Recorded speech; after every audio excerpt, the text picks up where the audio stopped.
अपने घर का इंटीरियर करवा रहे हो या फिर अपने घर का रिनोवेशन करा रहे हो, लेकिन आपको पता नहीं है कि रिनोवेशन या फिर इंटीरियर कराने में कौन कौन सी प्रोसेस होती है, एक स्टेप बाय स्टेप प्रोसेस कौन कौन सी होती है आपको नहीं पता तो टेंशन मत लीजिए। Step by step interior series by Avyana interiors है ना, और ये step by step interior series का पार्ट 7 है, जिसमें हम स्टेप 12 और स्टेप 13 के बारे में बात करने वाले हैं, यानी WC फिटिंग के बारे में। और हमारे घर में जितने भी टाइप के ग्लासेस का यूज होता है उन सब की फिटिंग्स के बारे में हम आज की इस वीडियो में बात करने वाले हैं। इस सीरीज के पिछले 6 पार्ट ऑलरेडी अपलोड कर दिए गए, अगर आपको उनको देखना है तो उन वीडियोस की लिंक आपको आई बटन और डिस्क्रिप्शन बॉक्स में मिल जाएगी। नमस्कार दोस्तों, मैं हूं अभिषेक सिंह नागी, स्वागत है आप सभी का मेरे यूट्यूब चैनल अव्याना इंटीरियर्स में। अब दोस्तों, पिछली वीडियो में हमारा जो फ्लोरिंग का काम है वो पूरी तरीके से कंप्लीट हो चुका है। चाहे आप अपने फ्लोरिंग में टाइल लगवा रहे हो या ग्रेनाइट लगवा रहे हो या फिर इटालियन मार्बल ही क्यों ना लग रहा हो, जो भी आपने सिलेक्ट करा है मटेरियल, उसका हमारा फ्लोरिंग का काम पूरे इंटीरियर में कंप्लीट हो चुका है।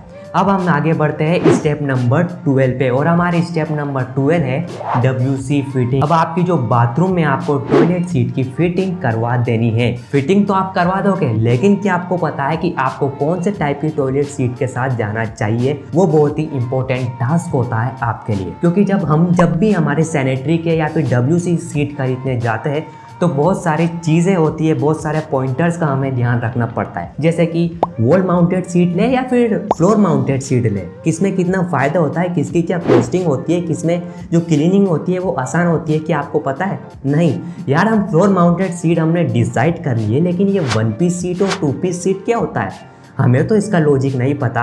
और फ्लशिंग सिस्टम कितने टाइप के हो गए आज मार्केट में, single flush system, dual flush system, क्या आपको इसके बारे में पता है? और इस वीडियो के लास्ट में ऐसी फाड़ू टिप्स और ट्रिक्स आपको दूंगा जो आपको काफ़ी हेल्प करेगी टॉयलेट सीट को खरीदते समय, और लास्ट में ग्लासेस के बारे में भी और ग्लासेस की टिप्स भी आपको भर भर के दूंगा। तो सबसे पहले बात करते हैं wall mounted versus floor mounted seat के बारे में, कि कौन सी सीट आपके लिए बेस्ट होने वाली है। तो सबसे पहले बात करता हूं कि भैया अपीयरेंस में, देखने में, लुक में कौन सी सीट अच्छी लगती है। तो इसका सिंपल सा आंसर है, जो वॉल माउंटेड सीट है भैया काफ़ी सिंपल और कॉम्पैक्ट लगती है, और ऐसा लगता है कि काफ़ी कम स्पेस से यूज़ कर रही है वॉल माउंटेड सीट, ठीक है। तो लग्जरी में जो वॉल माउंटेड सीट है काफ़ी अच्छी लगती है। अब इसका मतलब ये नहीं है कि भैया जो फ्लोर माउंटेड सीट है बहुत ही बेकार होती है, वो आपको नहीं लगाना चाहिए, ऐसा नहीं है। फ्लोर माउंटेड सीट भी काफ़ी अच्छी लगती है, और तो और जो फ्लोर माउंटेड सीट होती है वो काफ़ी अच्छे नए मॉडल्स में, अच्छे स्लीक और स्टाइलिश मॉडल में भी आ चुकी है।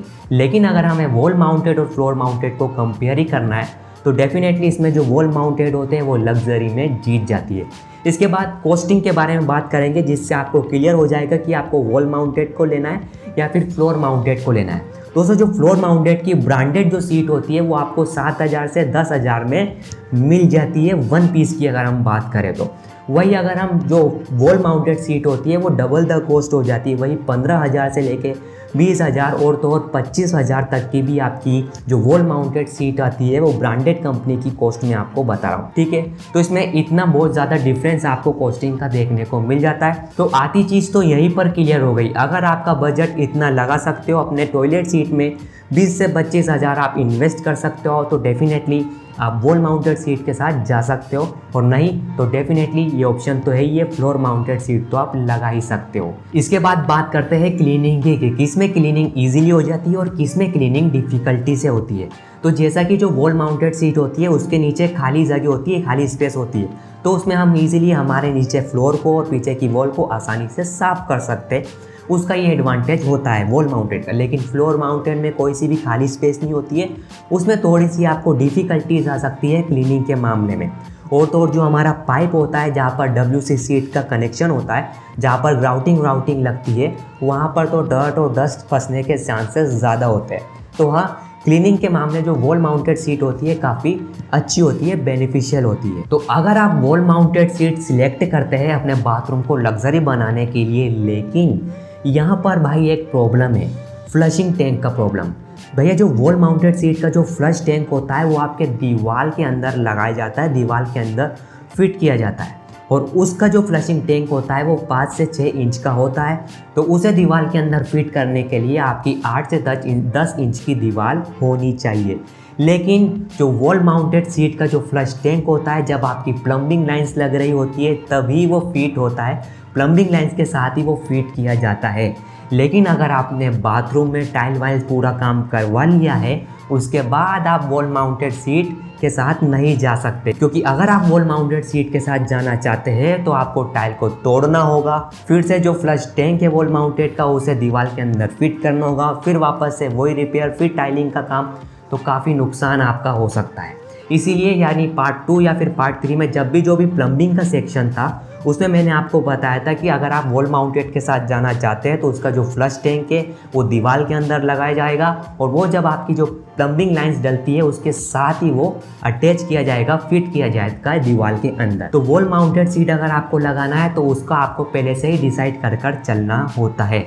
लेकिन फ्लोर माउंटेड में ऐसा कोई झंझट नहीं है भैया, इसका जो फ्लश टैंक होता है वो बाहर ही होता है। और लेकिन जो फ्लोर माउंटेड सीट होती है वो 2 टाइप में आती है, एक तो 1 पीस हो गया, 2 पीस सीट हो गया। 1 पीस सीट यानी इसका मतलब ये होता है कि जो फ्लश टैंक हो गया और सीट हो गया वो अटैच होती है एक दूसरे से।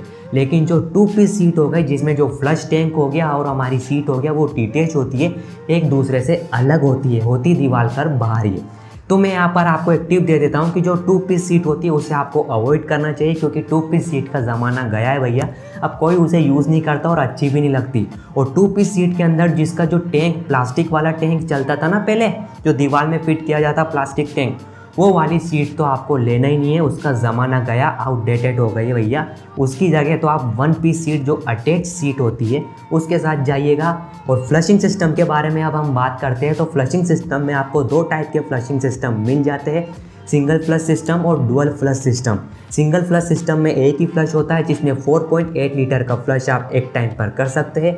लेकिन डुअल फ्लश सिस्टम में आपको 2 फ्लशिंग सिस्टम मिल सकते हैं, एक तो हो गया बड़ा वाला जिसमें 4.8 लीटर का फ्लशिंग होता है, और दूसरा वाला छोटा वाला होता है जिसमें 3 लीटर का फ्लशिंग होता है। तो आपको ये डिसाइड करना है कि वॉल माउंटेड के साथ जाना है या फिर फ्लोर माउंटेड के साथ जाना है। अगर आपने वॉल माउंटेड का टैंक पहले नहीं लगवाया है तो आपको फ्लोर माउंटेड के साथ जाना ही पड़ेगा। लेकिन फिर भी अगर आप वॉल माउंटेड सीट के साथ जा रहे हो तो उसका जो इंस्टॉलेशन होता है वो किसी स्किल्ड पर्सन से ही आपको कराना है। कोई भी ऐसा टाइल वाला बंदा या फिर जो नॉर्मल फ्लोर माउंटेड लगाने वाला जो बनता है वो वॉल माउंटेड सीट को ईजिली नहीं लगा सकता, क्योंकि उसमें हमें एक्सपीरियंस की ज़रूरत पड़ती है। अगर किसी प्रकार का लीकेज उस हमारे टैंक में हो गया, क्योंकि जो टैंक होता है वो हमारे दीवार के अंदर फिट करा जाता है, तो इन फ्यूचर किसी भी प्रकार की प्रॉब्लम या समस्या आती है, ऐसे कोई आती नहीं है, नॉर्मली नहीं आती, लेकिन बाई चांस अगर आ भी गई है तो हमें दीवार को फोड़ना पड़ेगा, टाइल को निकालना पड़ेगा, फिर बंदा लाना पड़ेगा, फिर हमारा 2-3 दिन वेस्ट हो जाएंगे। अगर आप जॉब जाते हो तो आपका टाइम वेस्ट होगा। तो ये झंझट अगर आपको नहीं चाहिए तो अच्छे से एक्सपीरियंस मिस्त्री से उसको इंस्टॉल कराना चाहिए आप। अब बात करते हैं सीट में आपको ब्रांडेड के साथ जाना चाहिए, नॉन ब्रांडेड के साथ जाना चाहिए। सीधा टू द पॉइंट इसका मैं आंसर देता हूँ कि हमेशा आपको टॉयलेट सीट कोई सी भी ले रहे हो, हमेशा आपको ब्रांडेड कंपनियों के साथ ही जाना चाहिए। ब्रांडेड कंपनियों के कुछ इकोनॉमिकल ब्रांड्स के बारे में आपको बताता हूँ, जैसे कि सोमानी हो गया, सेरा हो गया, जॉनसन हो गया।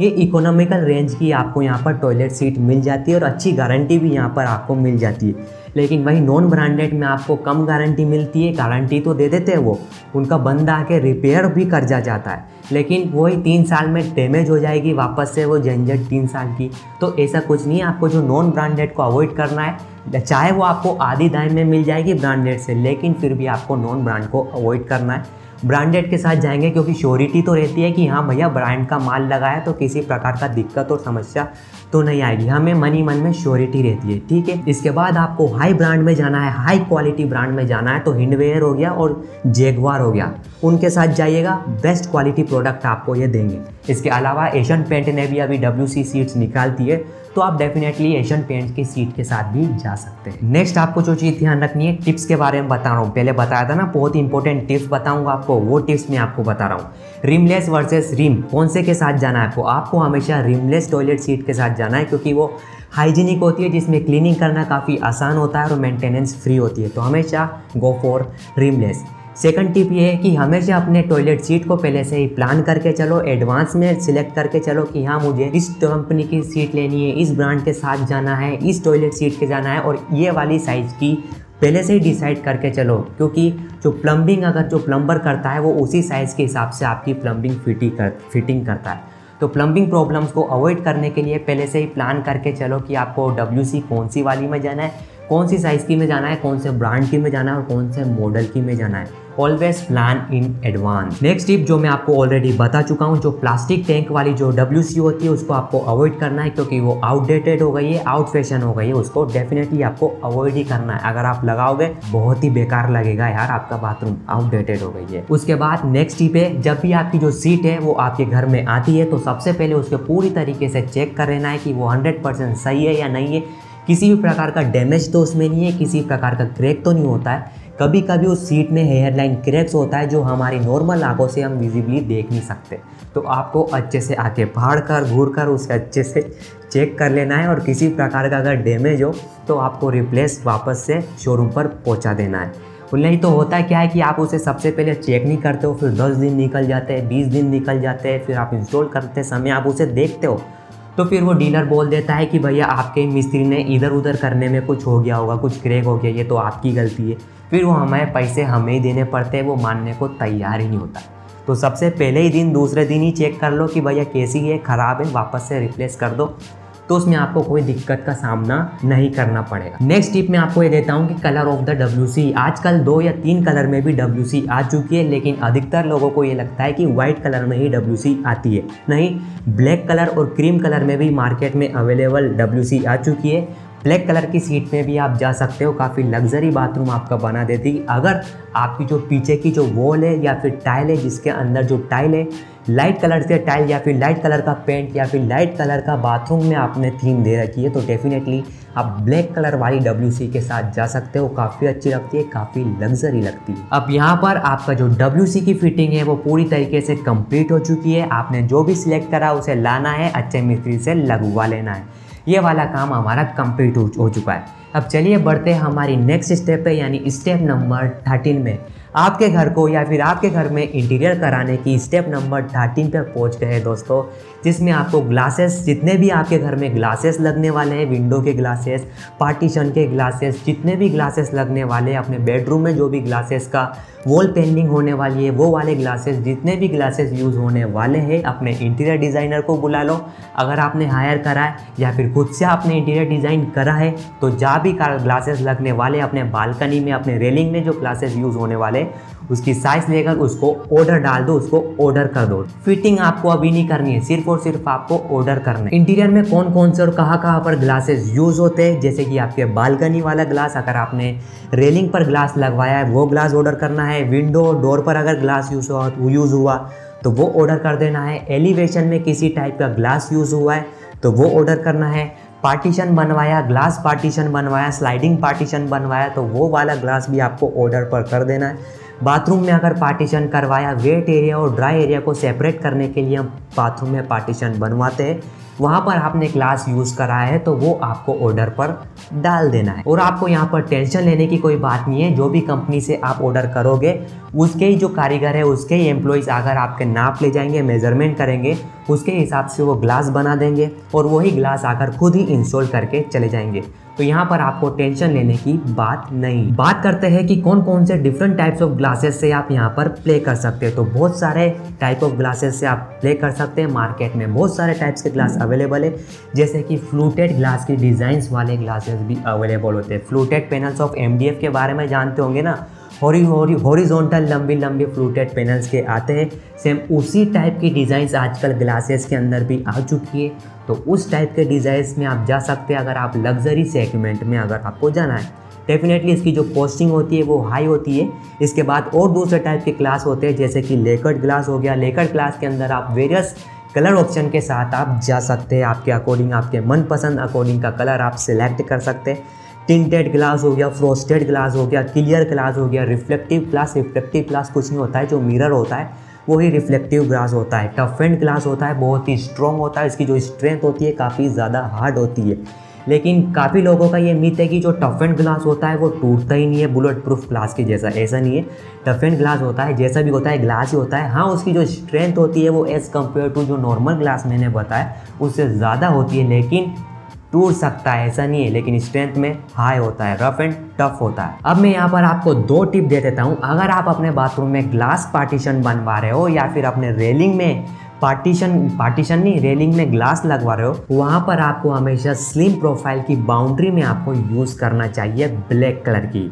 स्लिम ब्लैक कलर की प्रोफाइल को आपको पूरे पार्टीशन के बाउंड्री में आपको यूज़ करना चाहिए। काफ़ी लग्जरी लगेगा आपका बाथरूम।